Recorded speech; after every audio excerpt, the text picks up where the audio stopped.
ProjectX എന്ന കോഴ്സിൽ ചേർന്ന പ്രിയപ്പെട്ട രക്ഷിതാക്കളുടെ ശ്രദ്ധയ്ക്കാണ്. നമ്മുടെ മക്കൾ ProjectXൻ്റെ ആദ്യ പാഠം പൂർത്തിയാക്കി. ഇലക്ട്രോണിക്സിൻ്റെ ബാലപാഠങ്ങളാണ് അവർ പഠിച്ചത്. അതുവഴി കുറഞ്ഞ് സാമ്പിൾ പ്രോജക്റ്റുകളൊക്കെ കുട്ടികൾ ഉണ്ടാക്കി കാണും. നിങ്ങൾ കണ്ടിട്ടുണ്ടാകും, കുട്ടികൾ ഉണ്ടാക്കി. ഇതൊരു സാമ്പിളാണ്.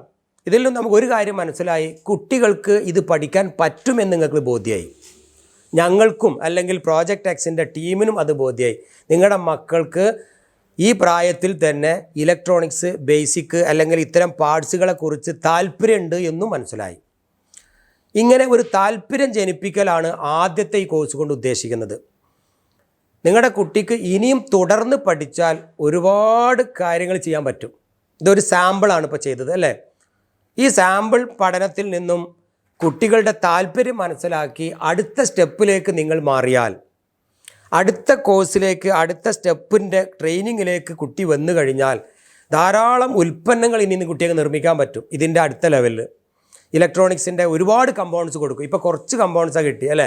ഒരുപാട് കമ്പോണൻസ് ഉപയോഗിച്ച് ഒരുപാട് സാധനങ്ങൾ, വീട്ടിലെ നിത്യോപയോഗ വസ്തുക്കൾ പോലും കുട്ടിക്ക് ഉണ്ടാക്കാൻ പറ്റും. വീട്ടിലെ LED ബൾബുകൾ, വീട്ടിലൊരു അലാറം, കള്ളൻ വന്നാൽ തിരിച്ചറിയുന്നത്, അതേപോലെ രാത്രിയാവുമ്പോൾ കത്തുന്ന ബൾബ് നേരം പുലർന്നാൽ കെട്ടുപോകും, ഇതാരും ഓപ്പറേറ്റ് ചെയ്യേണ്ട, വൈദ്യുതി ലാഭിക്കാനുള്ള ഒരുപാട് സംവിധാനങ്ങൾ, മോട്ടോറുകളൊക്കെ വീട്ടിലെ മോട്ടോർ അമിതമായി കറങ്ങുന്നുണ്ടെങ്കിൽ അതിനെ കൺട്രോൾ ചെയ്യുന്ന സംവിധാനം, വെള്ളം വേസ്റ്റ് ആവാതിരിക്കാനുള്ള സംവിധാനം, ഇങ്ങനെ ഒരുപാട് ധാരാളം ഉൽപ്പന്നങ്ങൾ, പ്രോഡക്റ്റുകൾ ഇനി കുട്ടിക്ക് നിർമ്മിക്കാൻ പറ്റും അടുത്ത കോഴ്സിലേക്ക് നിങ്ങൾ ചേർത്തി കഴിഞ്ഞാൽ.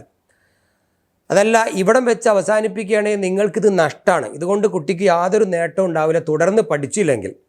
ഇതൊരു സാമ്പിൾ മാത്രമാണ്.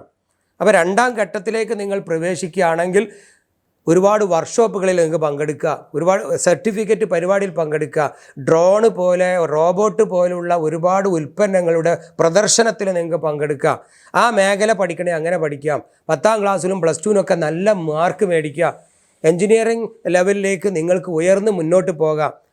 ചെറുപ്രായത്തിൽ തന്നെ ഒരു വരുമാന മാർഗം ഉണ്ടാക്കാനുള്ള ഒരു രീതി കൂടിയാണ് ഇത്. അതേപോലെ മെയ്ഡ് ഇൻ ഇന്ത്യ, ഇന്ത്യയിൽ ഉൽപ്പാദിപ്പിക്കുന്ന സാധനങ്ങളെ പ്രൊമോട്ട് ചെയ്യാനും അത് ഇന്ത്യയിൽ തന്നെ നിർമ്മിച്ച് വിതരണം ചെയ്യാനും കുട്ടികളെ പ്രാപ്തരാക്കാനും ഈ രണ്ടാം ഘട്ടത്തിലേക്ക് നിങ്ങൾ പ്രവേശിക്കണം.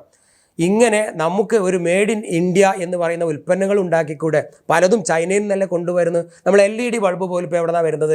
ചൈനയിൽ നിന്ന്. എന്തുകൊണ്ട് നമ്മുടെ മക്കൾക്ക് LED ബൾബ് ഉണ്ടാക്കിക്കൂടാ?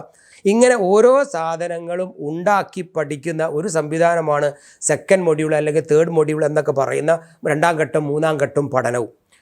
ഈ ഒരു പഠനത്തിന് ഒന്നിച്ച് പണം അടയ്ക്കാൻ പറ്റാത്തവർക്ക് ഇൻസ്റ്റാൾമെൻറ്റ് പാക്കേജുകൾ വരെ ഇവിടെ ഉണ്ട്. അത് നിങ്ങളുടെ സാമ്പത്തിക പ്രയാസം അനുസരിച്ചുള്ള പാക്കേജുകളുണ്ട്. ഇത് ഏത് കുട്ടിക്കും ഏത് നിമിഷവും ഇതിൽ ചേരാം. ഇതിന് പ്രത്യേകിച്ച് സമയമൊന്നുമില്ല. നിങ്ങൾ മനസ്സിലാക്കിയിട്ടുണ്ടാവും. സ്കൂളിൽ പോകുന്ന കുട്ടിക്ക് ഇത് കൂടുതൽ പഠിച്ചു കഴിഞ്ഞാൽ മാർക്ക് കുറയുമോ എന്ന് ഭയപ്പെടുന്ന രക്ഷിതാക്കളുണ്ട്. ഇല്ല, അവർക്ക് മാർക്ക് കൂടുതലായാണ് കാണുന്നത്. കാരണം പാഠപുസ്തകത്തിലൊക്കെ എന്താ ഉള്ളത്? അതിൻ്റെ പരീക്ഷ എന്ന് പറയുന്നത് എങ്ങനെയാണെന്ന് നിങ്ങൾക്കറിയില്ലേ? കുട്ടികളുടെ താല്പര്യം കാണിച്ചുകൊണ്ട് അതിലൊക്കെ മാർക്ക് ഇടുന്നത്. അപ്പോൾ അതൊരിക്കലും പഠനത്തിന് ഇതൊരു തടസ്സമാകില്ല എന്ന കാര്യത്തിൽ ഒരു സംശയമില്ല. ഇപ്പോൾ 2000-ലധികം കുട്ടികൾ ഇതുമായി ബന്ധപ്പെട്ട് പഠിച്ച് മുന്നേറി. ഇവർക്കൊക്കെ 10ലും +1-ലും +2-ലൊക്കെ മാർക്ക് കൂടുതൽ കിട്ടുന്നതാണ് കണ്ടുകൊണ്ടിരിക്കുന്നത്. പല രക്ഷിതാക്കളുടെ സംശയം അതാ. ഇനി കുട്ടികൾ ഇത് തന്നെയാണ്, അവർ പാഠപുസ്തകം ഒന്നും നോക്കുന്നില്ല, അവർ ഇത് തന്നെയാണ് അവരുടെ താല്പര്യമെങ്കിൽ ഒരു 8-9ാം ക്ലാസ് വരെ ഇങ്ങനെ താല്പര്യത്തിനനുസരിച്ച് നമ്മൾ നിന്ന് കൊടുത്താൽ ആ കുട്ടി ഒരിക്കലും പരാജയപ്പെടില്ല. ഇപ്പോൾ എൻ്റെ നാട്ടിൽ ഇലക്ട്രോണിക്സുമായി ബന്ധപ്പെട്ട ഞാനൊക്കെ പഠിച്ച് വളർന്നത്, എൻ്റെ പഠനവും എൻ്റെ രീതിയും കണ്ടിട്ട് എൻ്റെ വീട്ടിലുള്ളവരും അയൽവാസികളും കുടുംബക്കാരും ഒക്കെ ഇലക്ട്രോണിക്സ് മേഖലയിലേക്ക് വന്നു. ഇപ്പോൾ അവരൊക്കെ നല്ല പൊസിഷനിൽ ജോലി ചെയ്യുന്നുണ്ട്. അവരൊന്നും ഒരു ബിടെക്കും വലിയ പോളിയും എഞ്ചിനീയർമാരായതുകൊണ്ടല്ല ജോലി ചെയ്യുന്നത്. എഞ്ചിനീയർമാരെക്കാളും ഒരു എഞ്ചിനീയർ എന്തൊക്കെ ചെയ്യുന്നു അതിനേക്കാളും കുട്ടികൾ 10ാം ക്ലാസ്സും +2 കഴിഞ്ഞവരാണ് ഇന്ന് ജോലി ചെയ്തുകൊണ്ടിരിക്കുന്നത്. ഉദാഹരണത്തിന് ബ്രിഡ്കോ എന്ന് പറയുന്ന സ്ഥാപനം നിങ്ങൾക്കറിയാം. ആ സ്ഥാപനത്തിൽ സ്മാർട്ട് ഫോൺ ടെക്നോളജി പഠിച്ച് എത്രയോ പേര് ജോലി ചെയ്യുന്നു. അതിലൊക്കെ നന്നായി പെർഫോം ചെയ്യാൻ ഈ കോഴ്സ് എടുത്ത കുട്ടികൾക്ക് എളുപ്പം പറ്റും. ഇലക്ട്രോണിക്സ് പഠിച്ച കുട്ടിക്ക് വേഗത്തിൽ കമ്പ്യൂട്ടർ മേഖലയിലേക്ക് പോകാൻ പറ്റും, സ്മാർട്ട് ഫോൺ ടെക്നോളജി മേഖലയിലേക്ക് പോകാൻ പറ്റും. ഇലക്ട്രിക്കൽ വെഹിക്കിൾ, ഇനിയൊക്കെ ബാറ്ററിയിൽ ഓടുന്ന വണ്ടിയാണല്ലോ വരുന്നത്, ആ മേഖല പെട്ടെന്ന് പഠിച്ച് ഒരു ജോലി കണ്ടെത്താൻ പറ്റും. ഒരു 10ാം ക്ലാസ് എത്തുമ്പോഴേക്കും ഈ കുട്ടി ഇതൊക്കെ പഠിച്ചിരിക്കും എന്നുള്ളതാണ്. ഈ പഠന സമയത്ത് തന്നെ കുഞ്ഞ് ടോയ്സ്, ബാറ്ററിയിൽ ഓടുന്ന ടോയ്സ് കുട്ടി പഠിച്ചു. അതൊരു ഇലക്ട്രിക്കൽ കാറുമായി ബന്ധപ്പെട്ടതാണ് കുട്ടിക്ക്. കുഞ്ഞ് സോളാർ പാനൽ വെച്ചുകൊണ്ട് നിങ്ങളെ വീട്ടിൽ തന്നെ അവർ ബാറ്ററിയൊക്കെ കത്തിച്ച് ലൈറ്റൊക്കെ കത്തിച്ച് കാണിച്ചു തരും. ഈ 2ാം കോഴ്സ് 3ാം കോഴ്സൊക്കെ എടുത്താൽ. അപ്പോൾ കുട്ടിക്ക് നിങ്ങളുടെ വീട്ടിൽ വലിയ സോളാർ വെക്കാൻ താല്പര്യം ഉണ്ടാവും, കറണ്ട് ബില്ല് ലാഭിക്കാൻ പറ്റും. ഇങ്ങനെ ഒരുപാട് ടെക്നോളജി മേഖലയിലേക്ക് പഠിച്ച് മുന്നേറാൻ പറ്റുന്ന ഒരു ട്രെയിനിങ് സിസ്റ്റമാണ് ProjectX എന്ന് പറയുന്ന ഈ ട്രെയിനിങ് സിസ്റ്റം. ഇത് തീർച്ചും സാമ്പത്തികമായി പ്രയാസം ഉള്ളവരാണ് ഇത് സത്യത്തിൽ ഇത് പഠിക്കേണ്ടതെന്നാണ് എൻ്റെ ഒരു കാഴ്ചപ്പാടിൽ. സാമ്പത്തികമായി പ്രയാസമുള്ളവർ പറയും ഞങ്ങളെങ്ങനെയാണ് 4000 രൂപയും 5000 ഉറുപ്പയും മുടക്കാൻ ഞങ്ങളെടുത്തില്ല. വിദ്യാഭ്യാസത്തിന് വേണ്ടി ചിലവാക്കിയ ഒരു പൈസയും ഇന്ന് ആർക്കും നഷ്ടപ്പെട്ടിട്ടില്ല. നേരെ മറിച്ച് നമ്മളൊരു ഡ്രസ്സിന് വാങ്ങും, അതിന് വാങ്ങും, അത് കഴിഞ്ഞു. ഒരു ടേബിൾ വാങ്ങി, കസേര മേടിച്ചു, ആ പൈസ കഴിഞ്ഞു. ഒരു യാത്ര പോയത് കഴിഞ്ഞു. വിദ്യാഭ്യാസത്തിന് ചിലവാക്കിയ കാശ് എങ്ങനെയാണ് നഷ്ടപ്പെടുന്നത്? ആ കുട്ടിക്ക് അറിവാണ് നേടിയത്. അതുകൊണ്ട് അറിവിന് വേണ്ടി അല്പം സമ്പത്ത് ചിലവാക്കുന്നതാണ് ബുദ്ധി. അത് ഏത് സാധാരണക്കാരും പാവങ്ങളും ഇന്ന് ഇൻവെസ്റ്റ് ചെയ്യാണ്, മുതൽ മുടക്കുക എന്നാണ് പറയുന്നതിന്, വിദ്യാഭ്യാസത്തിന് വേണ്ടി. അപ്പോൾ കുട്ടികളുടെ വിദ്യാഭ്യാസം ഒന്ന് ഉഷാറാക്കാൻ ഇത്തരം കോഴ്സുകളിൽ ചേർന്ന് 2ാം ഘട്ടം 3ാം ഘട്ടം പൂർത്തിയാക്കണം എന്നുള്ളതാണ് ProjectXൻ്റെ ഞങ്ങളെപ്പോലുള്ളവരുടെ ആഗ്രഹവും ആവശ്യവും. അങ്ങനെ സ്ഥാപനം മുന്നേറും, നിങ്ങൾക്കും രക്ഷപ്പെടാൻ പറ്റും, വലിയ വലിയ വ്യവസായങ്ങൾ കെട്ടിപ്പടുക്കാൻ പറ്റും, 10ാം ക്ലാസ്സിൽ നല്ല മാർക്ക് ഉണ്ടാക്കാൻ പറ്റും. ഇനിയും ബാക്കി വിശദ വിവരങ്ങൾ അടുത്ത മൊഡ്യൂളിനെ കുറിച്ച്, അതിൻ്റെ ഫീസിനെ കുറിച്ച്, അതിൻ്റെ ഇൻസ്റ്റാൾമെൻറ്റിനെ കുറിച്ചും പഠന രീതികളെക്കുറിച്ചും ഞങ്ങളുടെ സെയിൽസ് ടീമിനോട് ചോദിച്ചാൽ അവർ വ്യക്തമായി പറഞ്ഞു തരും. ഇനി ചെറിയ മക്കളോട്, ഇപ്പോൾ ഈ കോഴ്സിന് ചേർന്ന കുഞ്ഞു മക്കളോടാണ് സംസാരിക്കുന്നത്. അപ്പോൾ പാരൻസ് ഈ കാര്യങ്ങൾ ശ്രദ്ധിച്ചു. കുട്ടികൾക്ക് ഈ ഒരു പോർഷൻ കുട്ടികൾക്കൊന്ന് നിങ്ങൾ കേൾപ്പിച്ചു കൊടുക്കണം. കുട്ടികൾക്ക് പഠനത്തിന് താല്പര്യമുണ്ടാക്കാൻ അടുത്ത കോഴ്സ് ഗുണം ചെയ്യും. തുടർന്ന് സയൻസ് ഗ്രൂപ്പിലേക്കും അതുപോലെ നന്നായി പഠിക്കാൻ ഒരു താല്പര്യം ഉണ്ടാവും കുട്ടികൾ ഈ കോഴ്സ് പഠിച്ചു കഴിഞ്ഞാൽ. പിന്നെ അവരുടെ ബോറടി മാറും.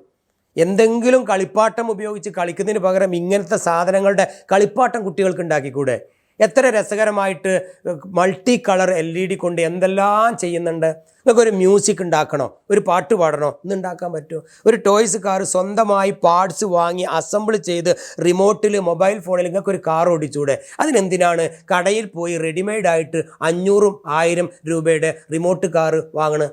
നിങ്ങളെ കുടുംബത്തിലേക്ക് ഒരു ഗിഫ്റ്റ് കൊടുക്കണം. നിങ്ങളൊരു കുട്ടിക്ക് ഒരു സമ്മാനം കൊടുക്കണമെങ്കിൽ നിങ്ങളെ മകനുണ്ടാക്കിയ, ഈ കുട്ടി ഉണ്ടാക്കിയ, മകളുണ്ടാക്കിയ ഒരു ഗിഫ്റ്റ് ഉണ്ടാക്കി കൊടുത്തൂടെ? അപ്പോൾ ചെറിയ കുട്ടികൾക്കൊക്കെ വലിയ നേട്ടമാണ് ഈ കാര്യങ്ങൾ പഠിച്ചു കഴിഞ്ഞാൽ. അതോടൊപ്പം കുട്ടികൾക്ക് ഈ മേഖലയിൽ തന്നെ നന്നായി കളിക്കുക. ദിവസവും കുട്ടിക്ക് LED ബൾബുകൾ ഉപയോഗിച്ച് കളിക്കുക, മ്യൂസിക് ഉണ്ടാക്കി കളിക്കുക, അതേപോലെ ഗെയിം, ഇതിനാണ് ഇലക്ട്രോണിക്സ് ഗെയിം ഉണ്ട് ഇതിനകത്ത്. ഗെയിമിലൂടെ കളിക്കുക, ഇലക്ട്രോണിക്സ് ഗെയിം. ഇത് ഇങ്ങനെ തോണ്ടി കളിക്കുന്ന ഗെയിമല്ല, ഉണ്ടാക്കുന്ന ചെസ്സ് പോലുള്ള ഉണ്ടാക്കുന്ന ഗെയിമുകളൊക്കെ ഉണ്ട്. അങ്ങനെ സെൻസറുകളൊക്കെ ഉപയോഗിച്ച് കുട്ടികൾക്ക് നമ്മുടെ സ്വന്തം വീട്ടിലെ ചെടി ഉണ്ടല്ലോ, ചെടിച്ചട്ടിയൊക്കെ, ഈ ചെടിച്ചട്ടിയിൽ വെള്ളം കുറഞ്ഞു കഴിഞ്ഞാൽ ആ ചെടിച്ചട്ടി സ്വയം പറയും, അയ്യോ എനിക്ക് ദാഹിക്കുന്നേ, എനിക്ക് വെള്ളം വേണമെന്ന്. ഒരു കുട്ടി അത് ഉണ്ടാക്കി ആ വീട്ടിലെ ചെടിച്ചട്ടിയിൽ വെച്ചാൽ നിങ്ങളുടെ കൂട്ടുകാർ, നിങ്ങളുടെ സുഹൃത്തുക്കൾ, അയൽവാസികളൊക്കെ വന്ന് കാണുമ്പോഴുള്ള ഒരു സന്തോഷം എത്ര വലുതാണ്. അങ്ങനെ ചെറിയ മക്കൾക്ക് എന്തുകൊണ്ടൊരു സയൻറ്റിസ്റ്റ് ആയിക്കൂടാ? എന്നാൽ ഈ ചെറിയ കുട്ടികൾക്ക് നല്ല കഴിവുണ്ട്. ഇവർക്ക് കണ്ടുപിടുത്തങ്ങൾ കണ്ടുപിടിക്കാൻ തന്നെ നന്നായി ചിന്തിക്കാനുള്ള കഴിവൊക്കെ ഉണ്ട്. ഇപ്പോൾ എത്രയോ കുട്ടികളാണ് പലതും കണ്ടുപിടിക്കുന്നത്. അപ്പോൾ രക്ഷിതാക്കൾ ഈ കുട്ടികളെ മെല്ലെ ഒന്ന് സഹായിച്ച് ഒന്ന് മോട്ടിവേറ്റ് ചെയ്ത് കൊടുത്താൽ കുട്ടികൾ പലതും നിങ്ങൾക്ക് ഉണ്ടാക്കിത്തരും. അങ്ങനെ ഉണ്ടാക്കിയ സാധനങ്ങൾ മറ്റുള്ളവരെ കാണിക്കുമ്പോൾ കുട്ടികൾക്കും സന്തോഷമാവും. അപ്പോൾ അതുകൊണ്ട് ഈ കുട്ടികൾ കളിയിലൂടെ തന്നെ ചെറിയ മക്കൾക്ക് ഈ കളിയും ഒരു കളിയായി നിങ്ങളെ കൂട്ടുകാരെയൊക്കെ വിളിച്ചു കൂട്ടി ഈ കിറ്റൊക്കെ കാണിച്ചു കൊടുത്ത് അയൽപക്കത്തുള്ള കുടുംബത്തിൻ്റെ എല്ലാ മക്കളെയും വിളിച്ചു കൂട്ടി നിങ്ങളെ മക്കൾ ഇത് മറ്റുള്ളവർക്ക് കാണിച്ചു കൊടുത്ത് പഠിക്കുമ്പോൾ തീർച്ചയായിട്ടും നിങ്ങളെ കുട്ടി നല്ല ടോപ്പ് റാങ്കോടെ പാസ്സാകുമെന്ന കാര്യത്തിൽ ഒരു സംശയമില്ല.